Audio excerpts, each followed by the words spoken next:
అందరు గ్రాడ్యుయేట్స్.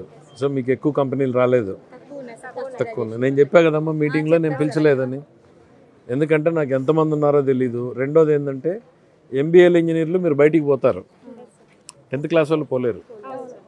అందుకనే వాళ్ళ ఫోకస్గానే నేను కంపెనీలు పిలుచుకుంటూ వచ్చాము. మీరు ఎంతమంది ఉన్నారో తెలిస్తే నెక్స్ట్ నేను మీ ఈవెంట్ పెడుతున్నాం. ఇప్పుడు నాకు అర్థమైంది ఇవాళ ఇంతమంది ఆడపిల్లలు వస్తారని నేను ఎక్స్పెక్ట్ చేయాల. I'm very happy. So next only women oriented job Mela పెడతాం. ఓన్లీ ఉమెనే వస్తారు. ఉమెన్ రిక్రూట్మెంట్ ఉండే కంపెనీలు మీవి, అది సపరేట్ ఇది సపరేట్ చేస్తాం. దేంట్లో ఆఫర్ తీసుకొని పోతారు?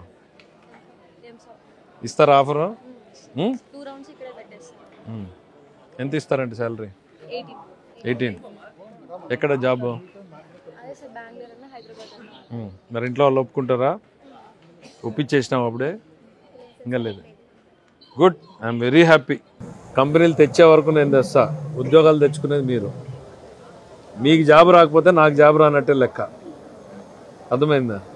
మీరే కాదు మీ ఫ్రెండ్స్ అందరితో డిస్కస్ చేయండి. మీకు ఇది ఏమన్నా స్కిల్ కావాలంటే కూడా నేను అరేంజ్ చేపిస్తాను.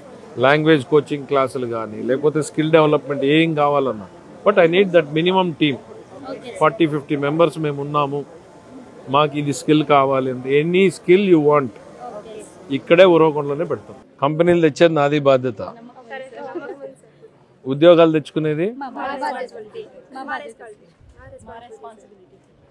మీ ఇంట్లో వాళ్ళు ఎంత సంతోషపడతారో నేను అంత సంతోషపడతా ఉద్యోగం వస్తే మీకు.